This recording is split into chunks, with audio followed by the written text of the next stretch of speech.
Assalamu alaikum, I'm Aisha and you're watching Samaa News. Here are today's headlines.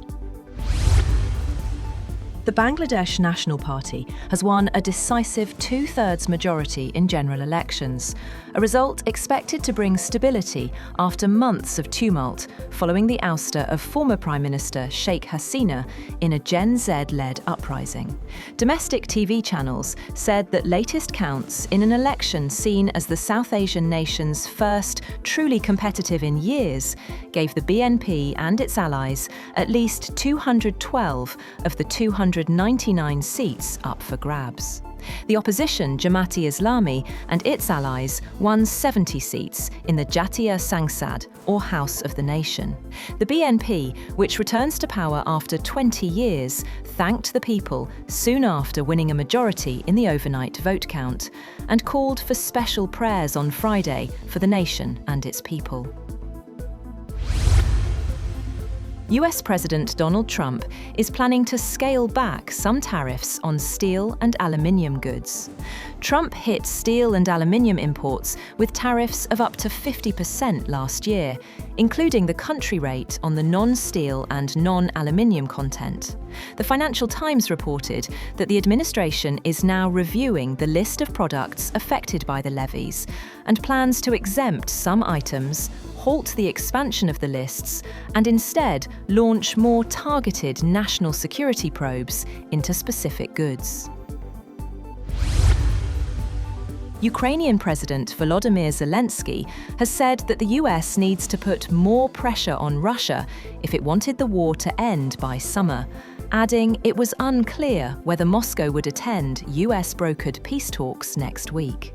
The Ukrainian leader said Russia was still deliberating over whether to participate in the proposed next round of trilateral peace talks in Miami.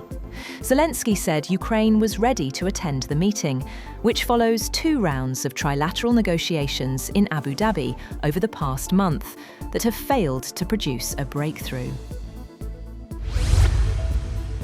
NATO defence ministers have met to discuss fresh military support for Ukraine as the war enters its 5th year. Britain has pledged $205 million to a programme that funds US weapons for Kyiv. Ukrainian officials say more air defence systems are urgently needed as Russian strikes continue targeting energy infrastructure.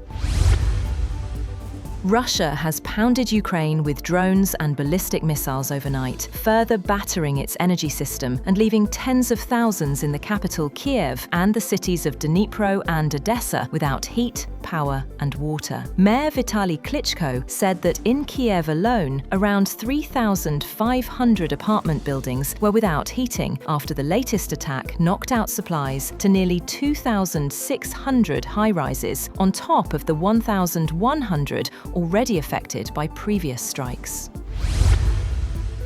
Meanwhile, US messenger app WhatsApp has been completely blocked in Russia for failing to comply with local law, suggesting Russians turn to a state-backed national messenger instead. The Kremlin said that due to Meta's unwillingness to comply with Russian law, such a decision was indeed made and implemented, proposing that Russians switch to Max, Russia's state-owned messenger. Critics say Max is a surveillance tool, something the authorities deny.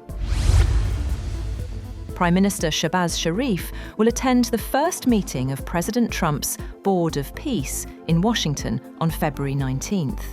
Foreign Office spokesperson Tahir Andrabi confirmed the development and said that Deputy Prime Minister and Foreign Minister Ishaq Dar would accompany the Premier for next week's meeting. Pakistan is among 14 founding members of the body, which was formally established last month.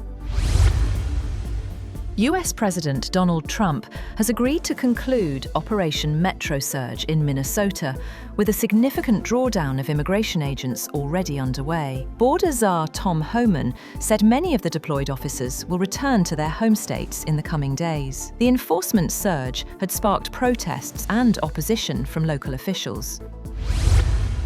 That's all for now. For more updates, visit www.samaa.tv. Thank you for watching Samaa News.